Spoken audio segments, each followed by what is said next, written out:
Dodie, so it kind of feels, knock on wood, that we might be coming out the other end of this pandemic. What do you think? Well, we should all still be careful, but sure, with that third jab in my arm and with relaxed regulations in various European countries, I do see the light at the end of the tunnel. Yes, we don't want to jump the gun, but I thought it might be a good time to just think a little bit about some of the big, tough questions that we faced, through the pandemic, because as we come towards the end of it, I think we've learned a lot about access to healthcare and health inequity. Okay, so a big serious topic, no puns today. No puns, and I think we're just going to dig into some of, maybe the ethical considerations around how we get vaccines to all the billions of people that really, really need them. And I guess that's what matters on today's episode of Discovery Matters.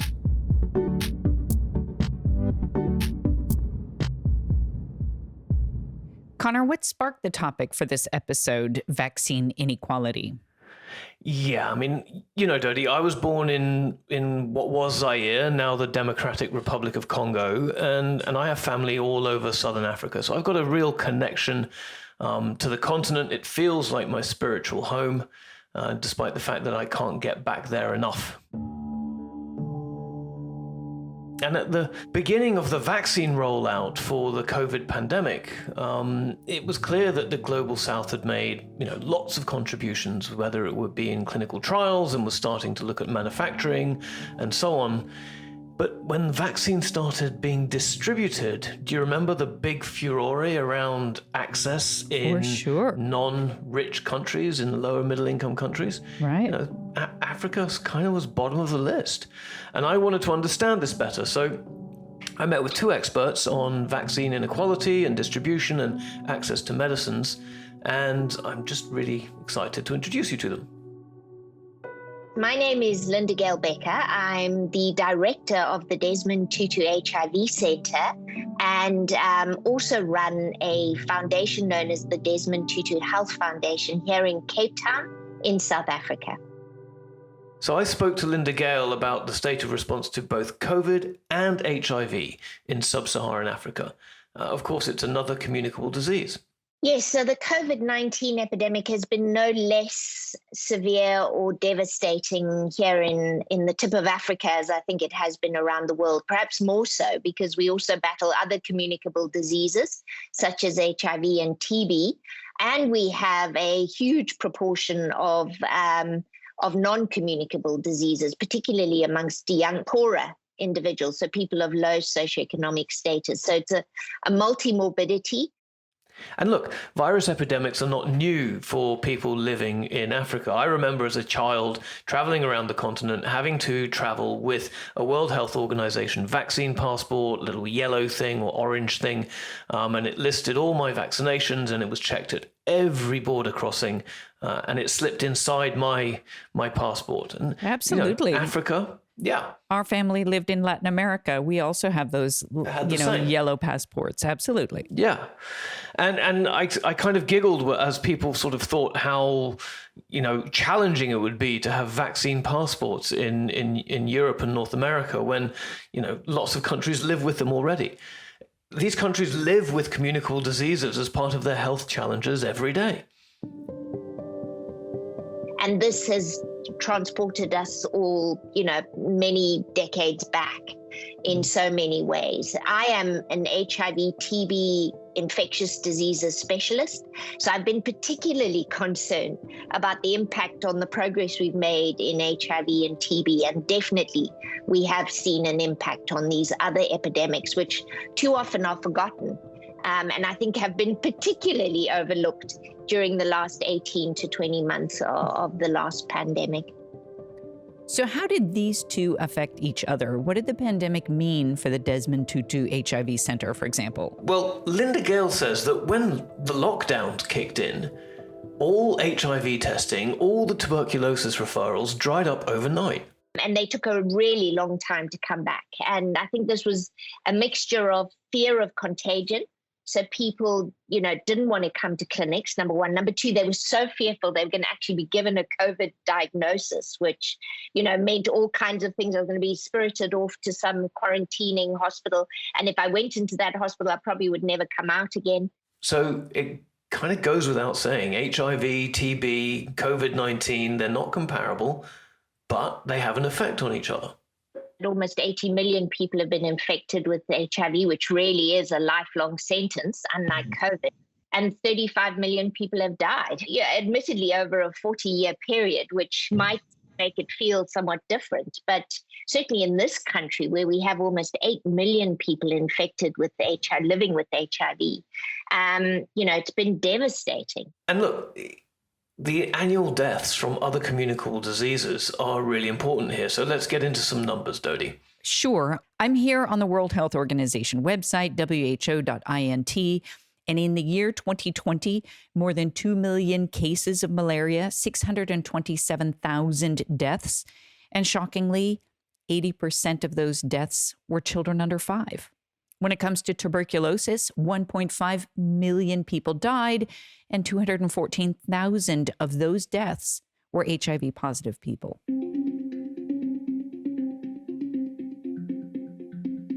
So the annual death rate from these diseases really went up as well because of the pandemic. And because the global north was so heavily affected by the COVID-19 pandemic, it warranted such aggressive action that perhaps was missing when we were talking about HIV and tuberculosis.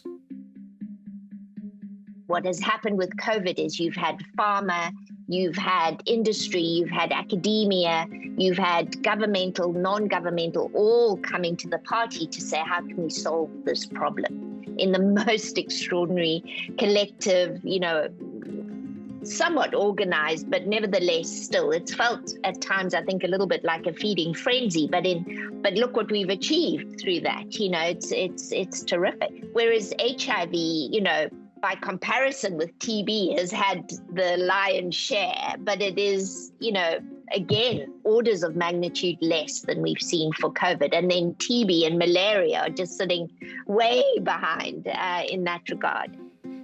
So Linda-Gail said that the role of government has to be critical in managing epidemics. Here in this country, I think we got a little more traction eventually once we got past our denialism of the turn of the millennium. We had unfortunately an administration that did not believe in a virus causing a terminal illness. Once we got beyond that, then we did see quite an amazing sort of population-based response. But even still, we tend to see the bulk of the HIV in poor communities. Those who are rich could either be covert about it or, again, sweep it under the carpet to an extent.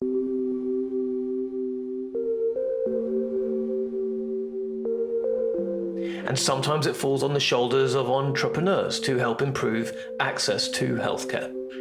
My name is Lenias Hwenda. I am the founder and CEO of Medicines for Africa, a startup social enterprise that has a passion for making a difference through a sustainable business model with a social impact. Oh, okay. Hi. What exactly does Medicines for Africa do? Well, Lenias told me that they are real problem solvers. We solve the problem that quality treatments that are needed to meet the very basic needs of populations are consistently not available where they're needed, when people need them. And often when they're available, they're too costly and the quality is not certain. So our mission is to improve the consistent availability of medicines of proven quality at prices that are affordable to buyers and in particular to patients, because that's whom we exist to serve.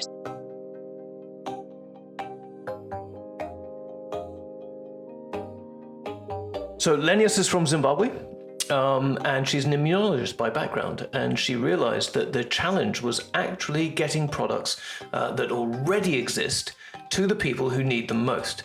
And this is what drove her into policy work. It was discovering that the issues of access to treatments, to medical products that my community in Zimbabwe experienced whilst I was a child were not particularly or primarily because there were no treatments available to tackle those issues. It was really sort of growing up and discovering that part of the challenge was actually getting products that already exist, that we have, and at times that are not particularly expensive, but not getting them to the people that need them when they need them, or at a price that allows them to be able to access those products. And so I realized that with that challenge, in fact, that was a bigger part of the challenge. And so being interested in having an immediate impact in people's lives, in communities, this really started to shift my interest towards the policy making side of things, to understand how the rules of how products are distributed around the world to low and middle income countries, to all countries.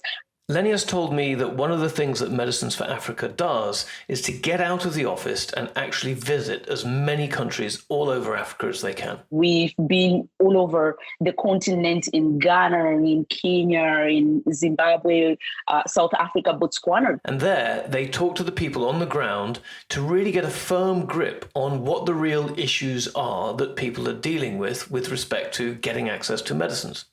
So cost is certainly a big issue that, on a continent where most people are paying out of pocket, the cost at which people are, at which medicines are being brought to them is so high that it's eroding household income and really contributing to the problem of poverty, driving families deeper into poverty. And according to the WHO, half the world lacks access to essential health services, and 100 million people are sinking deeper into poverty every year due to the need to pay for medical expenses out of pocket. Besides cost, what are some of the others? Well, what she said was that supply chain, believe it or not, is the biggest issue. Part of the challenge is the complexity of the supply chain, how some supply chains are structured, the division of labor between the private sector, the public sector, the donor-driven sector, where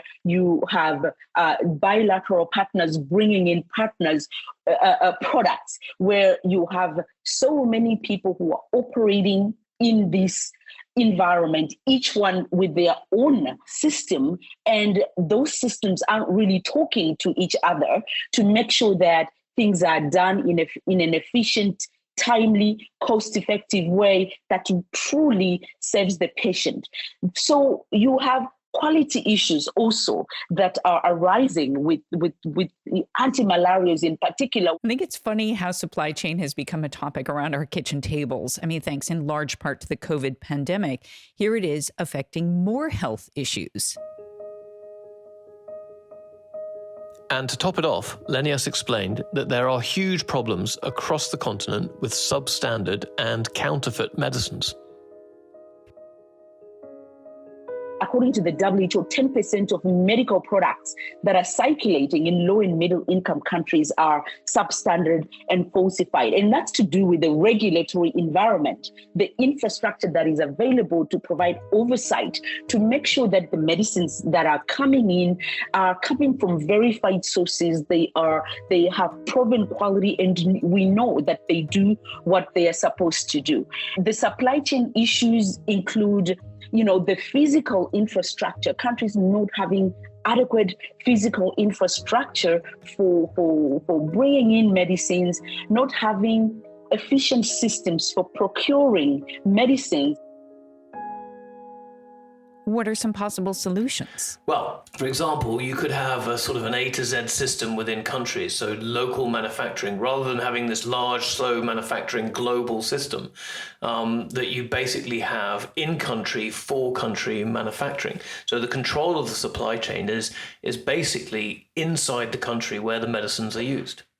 An example of a country that has done very well in this is South Africa. They have consolidated the way they are buying medicines in the market. And I think that that's really helped in terms of improving the availability of medicines and controlling the cost to patients, the cost at which patients are actually accessing those medicines. And what they've done, one of the things they've done is they provide framework contracts in the way they buy. So they're buying long-term. They don't buy every 6 months or every year. They provide a framework contract to suppliers who then know that they have to supply these products at these timelines to South Africa. And that brings predictability to the supply chain, making sure that medicines are available when they needed and where they're needed.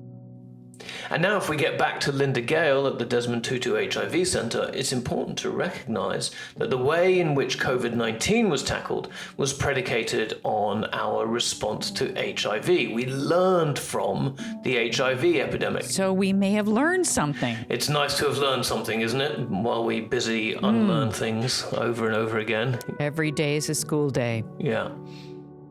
The same clever people in laboratories who were trying to solve the HIV problem and the RSV problem and the other pathogens trying to find vaccines could pivot and take a lot of that technology immediately forward to solve the COVID problem. And, I've followed people like Barney Graham and the guys at the VRC and others. I mean, they're not the only people who immediately were able to say, well, let's take all this cachet of information, lessons learned, and apply it to this problem. So Linda-Gail says that this essentially gives her hope. It gives me hope too. I totally get it. So having that kind of rapid response to a new pathogen would be exciting and important and would be proof of having applied what we learned from the past. So unfortunately, there's still this huge imbalance in terms of the power of nations, and Lenias referred to this as a lack of bargaining power. We've seen the most powerful countries, we've seen vaccine nationalism, we've seen export bans, we've seen vaccine hoarding, we've seen unfair distribution practices. So these are just a fact of life. When people have control of manufacturing, what I believe is really needed is having a globally distributed manufacturing capability where you have all regions having some level of significant manufacturing capacity, so that when you have an emergency such as this, you have all regions being able to at least produce some, and there are advantages for everybody. This would benefit everybody, all the countries in the world. And the imbalance between, what we now call the global north and the global south, or wealthy countries and lower and middle income countries, is something that Linda-Gail is really keen to get across when she thinks about HIV.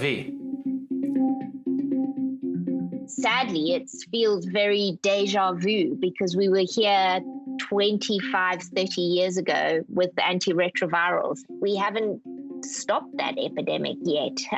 Luckily and thankfully and miraculously and through lots of advocacy and activism, we do now have some of the most affordable drugs in the world, and we are able to access the treatments. But, move forward 20 years and we're doing exactly the same with vaccines. A minute ago I felt hopeful, and now she says it feels deja vu, and maybe we haven't learned. But is it that different approach can come in the form of equitable access? Let's bring us back up. I'm getting whiplash now. Hopeful. We're not learning. We are learning.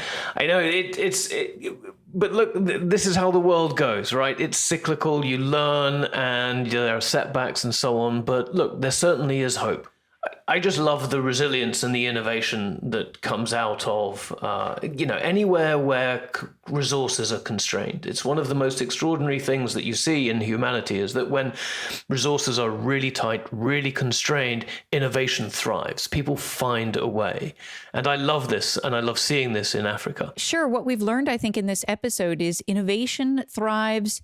We are learning from the past, and actually governments are coming in and doing what they can to be productive. And there are global concerns where we actually do unite for the improvement of human health. It is. And the truth, however, remains that we can always do more. We can always do more to be more fair, that we can do more to treat all nations around the world equally, because we know an epidemic or a pandemic anywhere in the world is a threat to everyone in the world. So it's not over until it's over for everyone.